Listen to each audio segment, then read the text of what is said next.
तो कुछ स्टूडेंट्स अभी भी एडमिट हो रहे हैं, तो चलिए हम शुरू करते हैं। ठीक है,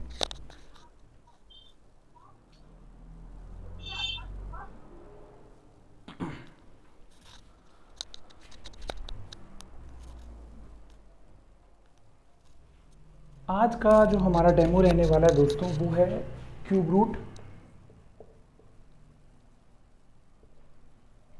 एंड स्क्वायर रूट। देखो, जो आपका पुलिस का एग्ज़ाम है उसमें डिफ़िकल्टी लेवल नहीं है दोस्तों, उसमें जिस चीज़ में आपको स्टूडेंट्स को हराना है वो है टाइम। आपको स्क्वायर रूट क्यूब रूट दो चीज़ों में आ सकता है, एक आपका रीजनिंग और एक आपका मैथ्स। क्योंकि रीजनिंग में जो आपकी नंबर सीरीज होती है कई बार इस तरह से दिया होता है कि आपको स्क्वायर रूट दिए होते हैं और आपको फाइंड करना है कि आप कितने जल्दी उनको कर सकते हैं। अब आपका जो पेपर है दोस्तों वो 60 मिनट का है, ठीक, और जो आपके क्वेश्चंस आएंगे वो आएंगे 80, यानी आप अंदाज़ा लगाइए कि एक क्वेश्चन को करने के लिए आपके पास 1 मिनट भी नहीं है। यानी रीजनिंग और मैथ्स वाला जो सेक्शन है वो आपसे बहुत ज़्यादा समय लेगा। ठीक है, तो आपको जिस चीज़ के ऊपर कमांड बनानी है वो है आपकी टाइमिंग के ऊपर। तो बात करते हैं आज का जो अपना टॉपिक है दोस्तों वो है स्क्वायर रूट और क्यूब रूट का।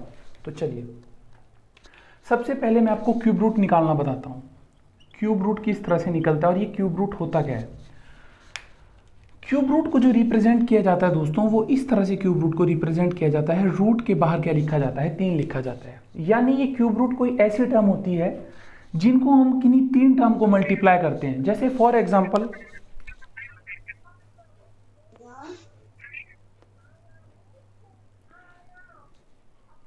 ये कुछ ऐसी टर्म होती है जिन टर्म्स को दोस्तों हम 3 बार मल्टीप्लाई करते हैं। ठीक है, जैसे मैं कर रहा हूं यहां पे 3 मल्टीप्लाई 3 मल्टीप्लाई 3। ये एक छोटी टर्म है तो आप आसानी से समझ पाएंगे। 3 3 ज़ा 9, 9 3 ज़ा 27। आपको आ जाएगा यहाँ पे अंडर दी रूट 27 और आपको पूछा जाएगा कि चलिए बताइए कि इसका आंसर क्या है। इस तरह से आपको पूछा जाएगा कि बताइए इसका आंसर क्या है। ठीक है, तो अब यहाँ से आपको क्या करना होगा दोस्तों। अब ये तो छोटी टर्म है तो आप बहुत आसानी से बता सकते हैं, लेकिन अगर कोई बड़ी टर्म आ जाए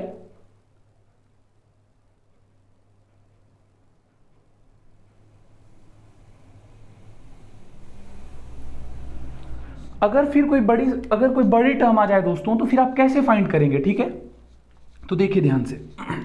सबसे पहले आपको क्या करना है, आपको 9 तक के क्यूब याद करने हैं जो बहुत ही आसान है ना। वो मैं आपके सामने लिखता हूं। एक का क्यूब 1। जब 1 को आप 3 बार गुना करेंगे या मल्टीप्लाई करेंगे तो 1 आएगा। जब 2 को आप 3 बार गुना करेंगे तो दोस्तों 8 आएगा। 3 को जब आप 3 बार गुना करेंगे तो 27 आएगा। और 4 को जब आप 3 बार गुना करेंगे तो 64 आएगा। 5 को जब आप 3 बार गुना करेंगे तो 125 आएगा। 6 को जब आप 3 बार गुना करेंगे तो 216 आएगा। 7 को जब 3 बार गुना करेंगे तो 343 आएगा। 8 को जब 3 बार गुना करेंगे तो 512 आएगा। और 9 को 3 बार जब गुना करेंगे 729 आएगा। बस आपको कितनी चीज़ें याद करनी है दोस्तों, 9 चीज़ें याद करनी है और अपना काम बहुत आसानी से हो जाएगा। अब देखिए करना क्या है इसके बाद। ये हो गया अपना स्टेप नंबर 1, है ना। ये हो गया अपना स्टेप नंबर 1। मैं आपको बता रहा हूँ कि कोई भी जो क्यूब रूट निकालने होंगे वो मैं आपको 5 सेकंड से पहले निकाल के बताऊंगा, 5 सेकंड से पहले। ठीक है, तो सबसे पहले आपने ये क्यूब रूट लिख लेने हैं। जैसे ही आप इन क्यूब रूट्स को लिख लेंगे दोस्तों, फिर आपने देखना है कि यार 1 के लास्ट में तो 1 आ रहा है, 2 के लास्ट में 8 आ रहा है। तो यहाँ पे लिख दो कि जहाँ पर 2 आ रहा है वहाँ पे क्या आ रहा है, 8। और जहाँ पे 3 का क्यूब हम निकाल रहे हैं तो लास्ट में क्या आ रहा है, 7। तो 3 के क्यूब के लास्ट में क्या आ रहा है, 7 आ रहा है। बाकी अब आप देखेंगे कि जहाँ 4 है तो वहाँ 4 है, जहाँ 5 है वहाँ 5 है, जहाँ 6 है वहाँ 6 है, जहाँ 7 है, जहाँ 7 का क्यूब हम कर रहे हैं तो आखिरी में क्या आ रहा है, 3। तो वो चीज़ हमने लिख ली कि 3 के आखिरी में 7 आ रहा है और 7 के आखिरी में 3 आ रहा है। 8 का क्यूब है तो आखिरी में 2 आ रहा है। अगर 8 का है तो 2 आ रहा है और 9 का है तो 9 आ रहा है। ये हो गया अपना स्टेप नंबर 2। इसको डाल दो स्टेप नंबर 2। ये स्टेप 1 हो गया, ये स्टेप 2 हो गया। अब आपको सिंपल काउंटिंग लिखनी है, 1 2 3 4 5 और 6। इस तरह से आपको काउंटिंग लिखनी है, 1 2 3 4 5 6। हमने सारा काम कर दिया दोस्तों। अब जो होगा अपना असली काम शुरू होगा कि आप क्यूब रूट किस तरह से निकालेंगे।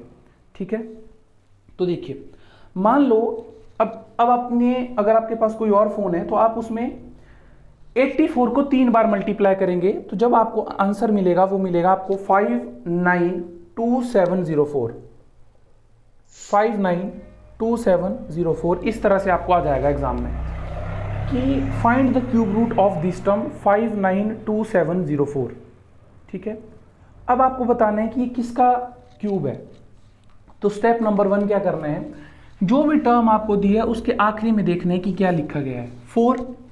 अब आपको पता है कि अगर यहाँ पे दोस्तों आखिरी में 2 और 8 होता तभी आपको चेंज करना था, वरना आपको चेंज नहीं करना है। यहाँ पे 4 लिखा है तो 4 के आखिरी में क्या आता है 4 आता है, तो आप यहाँ पे क्या लिख दो 4। और आपको यहाँ पे टर्म्स काउंट करनी है कि कितनी है, 1 2 3 4 5 6 है ना, 6 रकमें ही है। जब 6 रकमें है तो आपको कितनी अंडरलाइन करनी है 3, तो जो पहले की 3 है उनको आपको अंडरलाइन करना है, यानी 592 को आपने क्या कर दिया दोस्तों, जब अंडरलाइन कर दिया अब आपका काम होगा असली शुरू, जो स्टेप नंबर 1 था। आप देखेंगे ऐसा कौन सा क्यूब है जो 592 से जस्ट छोटा है। 592 से कौन सा देखना है, जस्ट छोटा। मानते हैं कि अगर आप 7 ले लेते हैं, 7 से बड़ा तो 512 है, फिर आप देखेंगे कि चलो मैं 9 ले लेता हूं तो 9 तो 729 है, वो भी बड़ा आ जाता है। तो आप देखेंगे कि यार 8 का जो है वो 592 से छोटा है, तो इसका आंसर क्या आ गया दोस्तों 84। ये अपना काम बन गया। ठीक है, इसी तरह से अभी 3-4 एग्जांपल हम और देखते हैं ना, तो आप और आसानी से समझ पाएंगे। देखिए अब किस तरह से करना है। अगला मान लो हम एग्जांपल ले लेते हैं दोस्तों 287496, 287496 मान लो ये हम एग्जांपल ले लेते हैं। अब आपको पता है सबसे पहले क्या करना है, सबसे पहले आखिरी वाली टर्म देखनी है। जब भी यहां पर 2 और 8 होगा या 3 और 7 होगा तभी चेंज होगा, वरना कभी भी चेंज नहीं होगा। ठीक है, अब 6 है तो आखिरी में क्या लिख दो 6। टर्म्स कितनी है 6 है, 3 को अंडरलाइन करो। अब देखो 287 से जस्ट छोटा कौन सा है।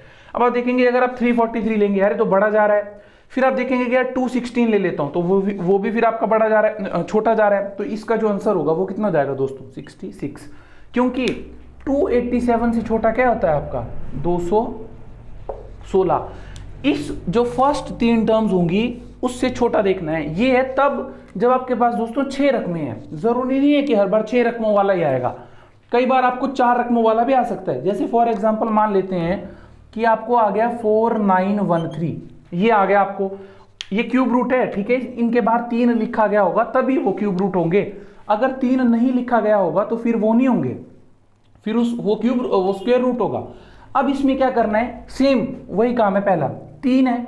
अब मैंने क्या कहा कि जब भी 3 होगा तो आपने क्या लगाना है दोस्तों 7, और अगर इधर 7 होता तो क्या लिखते 3 है तो 3 के बदले में क्या लिख दिया 7 लिख दिया। अब जब यहां पे 4 रकमें हैं, जब यहां पे 4 रकमें तो कितनी अंडरलाइन करनी है, पहली, स्टार्टिंग से कर दी पहली। अब आप देखेंगे कि यार अगर मैं 2 का क्यूब लूं वो तो 8 है, वो तो बड़ा है, तो आप क्या लिखेंगे 1 का, तो इसका आंसर कितना आ गया 17 आ गया। तो ये 17 का क्यूब है। आप इस तरह से कोई भी क्यूब रूट निकाल सकते हैं अपनी मर्जी से, जो मर्जी। जैसे एक और कर लेता हूं मैं, जैसे 91125, जैसे है 91125। अब ये 5 रकमों वाले तीनों का एग्जांपल दे देता हूं आपको। अब 5 है तो 5 आखिरी में 5 ही आता है, तो 5 का 5 लिखा हमने। अब जब 5 है तो कितने टर्म्स अंडरलाइन करनी है दोस्तों 2 करनी है, तो 2 कर दो अंडरलाइन। अब देखो 91 का किससे छोटा है, आप देखेंगे यार 5 का तो 125 आता है, 4 का 64 आता है यार, तो ये 45 का है। अब जैसे अगर आप मान लो आपको 17 का भरोसा नहीं हो रहा है, तो आप 17 को जब 2 बार गुना करेंगे है ना, तो आपका आएगा दोस्तों 289। 17 का स्क्वायर 289 होता है, और जब आप इसको 17 को फिर से गुना करेंगे तो आएगा 4913। तो फिर कितना आ जाएगा अपना दोस्तों 4913। इस तरह से दोस्तों आप क्यूब रूट निकाल सकते हैं। ये तो जस्ट एक ट्रिक मैंने आपको, देखो डेमो लेक्चर में दोस्तों हम आपको सिर्फ 3, 4 या 5 क्लासेस दे सकते हैं। ठीक है, जब आप पूरा का पूरा कोर्स परचेज करते हैं तो दोस्तों आपकी डेली बेसिस पे क्लासेस होती हैं, आपको मटेरियल प्रोवाइड दिया जाता है ना, तो आपकी सिलेक्शन के जो चांस है वो काफ़ी ज़्यादा हो जाते हैं। चलिए, क्योंकि आप सभी जानते हैं दोस्तों आज के समय में वो बातें नहीं रही हैं कि आप ऑफलाइन आकर के ले सकते हैं ऑफलाइन पे, ऐसी कोई बात नहीं है। लेकिन जो सुविधा आपको ऑनलाइन घर बैठे मिल रही है, आपकी समय की बचत हो रही है, आपको कोर्स मिनिमम से मिनिमम पे दिया जा रहा है ना, तो उस चीज़ का दोस्तों फ़ायदा उठाइए, क्योंकि सीट्स भी बहुत लिमिटेड हैं। 30 सीट्स हमने रखी हैं, काफ़ी स्टूडेंट्स ने रजिस्टर कर लिया है ना। ऐसा ना हो कि आप नेक्स्ट बैच में आए और एग्जाम का दोस्तों कुछ भी पता नहीं है, इलेक्शन का दौर है ना, सरकार जल्दी से जल्दी जो है कंडक्ट करना चाहेगी। तो चलिए अब मैं आपको स्क्वायर रूट निकालना बताता हूं। तो स्क्वायर रूट भी कोई मुश्किल नहीं है, स्क्वायर रूट तो उससे भी ज्यादा आसान है। आपको स्क्वायर रूट याद करने हैं, एक का एक, दो को जब 2 बार गुना करेंगे तो 4, 2 2 4, 3 को करेंगे तो 9, 4 को करेंगे तो 16, 5 को करेंगे तो 25, 6 को करेंगे तो 36, 7 को करेंगे तो 49, 8 को करेंगे तो 64, 9 को करेंगे तो 81, 10 को करेंगे तो 100 है ना, 11 को करेंगे तो 121, 12 को करेंगे तो 144, 13 को करेंगे तो 169, 14 को करेंगे तो 196, 15 को करेंगे तो 225, 16 को करेंगे तो 286, 17 को करेंगे तो 256, 17 को करेंगे तो 289 है ना। पर आपको जो याद करना है, आपको सिर्फ यहां तक का याद करना है, 9 तक का, ट्रिक को निकालने के लिए। बाकी फिर आप और भी कर सकते हैं, है ना। पर मेनली अगर आपको जल्दी चाहिए 5 सेकंड में चाहिए तो 20 तक के याद कर लो, है ना। तो फिर तो बहुत ही आसान हो जाएगा। जैसे आप 18 का करेंगे तो 324, 19 का करेंगे तो 361 और 20 का करेंगे तो 400। मान लो आपने 9 तक के याद किए हैं, और 9 तक का दोस्तों मैं बोलता हूँ हर एक बच्चे को याद है, क्योंकि 9 तक के पहाड़े, 9 तक के टेबल जो है सभी को याद होते हैं, कोई बड़ी बात नहीं है, ठीक है। और अगर आपको सिलेक्शन चाहिए तो आपको 20 तक याद करने पड़ेंगे। चलिए काम वही है, सिंपल, लेकिन यहाँ पे काउंटिंग का फर्क पड़ता है। 1 2 3, वहां पर 1 2 3 थी, 4 5 6 था, लेकिन यहाँ पे क्या है 1 2 3 3 4 5, 3 यहीं से कंटिन्यू करना है। 1 2 3 3 4 5, ये है वो अंडरलाइन करने वाली टर्म जो स्टार्टिंग में अंडरलाइन करनी है। तो अंडरलाइन यूएफ लिख दिया मैंने, ठीक है। अब आपको क्या करना है, अब आपको यहीं पर फिर से वही चीज देखनी है कि 1 का कर रहे हैं तो 1 आ रहा है, 1 का जब किया तो 1 आया, 2 का किया तो 4 आया, 3 का किया तो 9 आया। अब मैं यहाँ पे सीधे डायरेक्ट लिख देता हूं कि किस तरह से बनता है, फिर आपको समझाता हूं। जब आप 1 और 9 का क्यूब स्क्वायर निकालते हैं दोस्तों तो आखिरी में आता है 1। चलो देखते हैं सही बोल रहे हैं नहीं। जब आपने 1 का किया तो आखिरी में क्या आया 1, जब आपने 9 का किया तो आखिरी में क्या आया 81, यानी 1 आया लास्ट में। तो 1 और 9 का जब आप स्क्वायर करते हैं तो आखिरी में क्या मिलता है 1, ठीक। फिर आप देखेंगे कि जब हम 2 और 8 का करते हैं, जब हम 2 और 8 का करते हैं तो आखिरी में क्या आता है दोस्तों 4। तो इज इक्वल्स टू क्या लिख दो 4 लिख दो। जब आप 3 और 7 का करते हैं, जब आप 3 और 7 का करते हैं तो आखिरी में क्या आता है दोस्तों, तब आता है 9। जब आप 4 और 6 का करते हैं, जब आप 4 और 6 का करते हैं तो आखिरी में क्या आता है दोस्तों 6 आता है, और 5 का तो अपना 5 ही आता है, ठीक। एक चीज ये होगी। अब करते हैं स्क्वायर रूट की, हम किस तरह से जो है स्क्वायर रूट को फाइंड करेंगे। तो देखिए मान लो आपको क्वेश्चन आ गया दोस्तों 4489 जो है किसका स्क्वायर है या किसका स्क्वायर रूट है। अब स्क्वायर रूट को आप सिंपल इस तरह से करेंगे, यहां पे 2 लिखने की जरूरत नहीं होती है, ठीक। अब आखिरी में मैंने आपको बताया कि 9 किस किस में आता है 3 और 7 में। तो यहां पे एक में 3 लिख दो और एक में क्या लिख दो दोस्तों 7, क्योंकि मैंने आपको बताया कि 9 किस में आता है 3 और 7 में। तो एक तरफ 3 लिख दो और एक तरफ क्या लिख दो 7 लिख दो, ठीक। अब आप देखेंगे कि यहां पे 4 टर्म्स हैं, तो 4 हैं तो कितनी अंडरलाइन करनी है 2, तो 2 को अंडरलाइन कर दो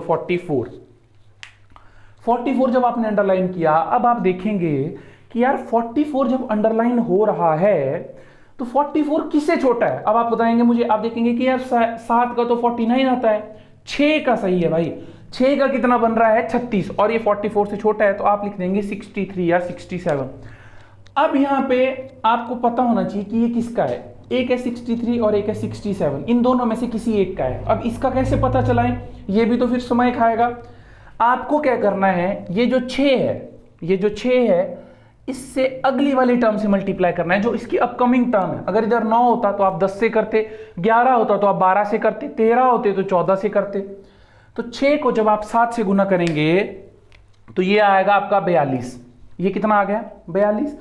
अब आप देखेंगे कि अगर यहां पर टर्म है छोटी और यहां पे ये जो आपने 2 टर्म्स अंडरलाइन करी थी ये है बड़ी, अगर ऊपर वाली टर्म बड़ी हुई तो आंसर जो आपको आएगा दोस्तों वो आपको बड़े वाला ही लिखना है। फिर से बताता हूं, अगर यहां पे टर्म आई छोटी और ऊपर आई टर्म बड़ी तो आंसर आएगा बड़े वाला। अगर यहां पर भी 42 होता, यहां पर भी 42 होता तो तब भी टर्म आती बड़ी। अगर इधर होता 42 और इधर होता 41 तो आंसर आता छोटे वाला। और देखते हैं, जैसे अगला जो है आपका दोस्तों वो है आपका जैसे 676। अब ये पूछेंगे जी किसका स्क्वायर रूट है, चलो बताओ। तो अब आप देखेंगे कि यार 6 किस में आता है, सबसे पहले 4 और 6 में। अगर ऐसे भी पता नहीं चलता है ना तो आपको पता है कि जब 4 हम करते हैं, 4 गुना 4 16, तो आखिरी में 6 बचा, तो एक 4 में आया, 6 गुना 6 36, तो उसके भी 6 में 6 आया, तो 4 और 6 आ गया आखिरी में। हमने क्या किया था, 4 और 6 ही किया था, ठीक। अब आप देखेंगे कि जब 3 रकमें होती हैं तो कितनी अंडरलाइन करनी है, 1, तो आप 1 अंडरलाइन कर दो। अब देखेंगे आप किसका स्क्वायर 6 से छोटा है, 3 का तो बड़ा आता है तो 2 का, या तो इसका उत्तर 24 है या तो इसका उत्तर 26 है। अब आपको कैसे करना है, अब मेन मुद्दा है। तो देखो क्या करना है आपको इस 2 से अगली वाली टर्म से मल्टीप्लाई करना है। ये जो 2 है इसकी अगली वाली टर्म से, तो 2 गुना 3 कितना हुआ आपका 6। अब ये आ गया वही केस, यहां पर भी 6 और अंडरलाइन की हुई टर्म वाली भी 6, तो उत्तर क्या आएगा, उत्तर आएगा जो बड़ी वाली टर्म होगी। तो उत्तर कितना आ गया दोस्तों इसका 26। अगर यहां पर 6 की जगह दोस्तों 5 होता, 4 होता, 3 होता तो उत्तर क्या आता, छोटे वाला। अगर ऊपर टर्म बड़ी या बराबर होगी तो उत्तर आपका कौन सा होगा, बड़े वाला होगा। और अगर आपकी टर्म छोटी हुई तो आपका उत्तर छोटे वाला होगा, ठीक है दोस्तों। इसी तरह से जो है अपनी लाइव क्लासेस होती हैं, है ना। और आपको दोस्तों इवनिंग में आपके ग्रुप में जो है कि एक रिकॉर्डेड वीडियो भेजूंगा मैं, जो पेपर का एक एनालिसिस होगा कि जो प्रीवियस ईयर का पेपर है वो हमने किस तरह से डिस्कस किया है, आपकी क्या स्ट्रेटेजी रहनी चाहिए, वो भी हम करेंगे, ठीक है। तो जो भी इंटरेस्टेड स्टूडेंट्स हैं वो व्हाट्सएप कर दें दोस्तों। 1 नवंबर से आपका बैच शुरू होने वाला है, और जो भी सीरियस कैंडिडेट्स हैं दोस्तों वो व्हाट्सएप करके अपनी तैयारी अच्छी कर सकते हैं, ठीक है। तो आज के लिए जो आपका डेमो लेक्चर था दोस्तों वो इतना ही था। उम्मीद है कि ये लेक्चर आपको पसंद आया होगा। और जो देखो कुछ स्टूडेंट्स को ऐसा रहता है कि कुछ फ्रॉड ना हो जाए दोस्तों। अगर आपको फ्रॉड लगता है तो एक बार आप मंडी डिस्ट्रिक्ट में आकर के एकेडमी में विजिट कर सकते हैं। ऑफलाइन भी एकेडमी में क्लासेस चलती हैं और ऑनलाइन भी क्लासेस चलती हैं, ठीक है। और जो प्रीवियस ईयर के रिजल्ट्स हैं वो भी बहुत अच्छे हैं। देखिए जो फीस आपकी है वो 45 डेज की है दोस्तों। 45 डेज का फुल कोर्स है जिसकी 2000 रुपीज़ चार्जेस हैं, जिसमें आपको पूरे के पूरे हर सब्जेक्ट के PDF मिलेंगे, लाइव लेक्चर्स आपको मिलेंगे, और उसी के साथ साथ दोस्तों आपको टेस्ट सीरीज भी मिलेगी। तो ये पूरा का पूरा कोर्स है। जो भी इंटरेस्टेड स्टूडेंट्स हैं वो जल्दी से जल्दी व्हाट्सएप कर दें और अपनी सीट को रजिस्टर करें। आज के लिए सिर्फ इतना ही। इस वीडियो को देखने के लिए दोस्तों आपका तहे दिल से धन्यवाद। Thank you.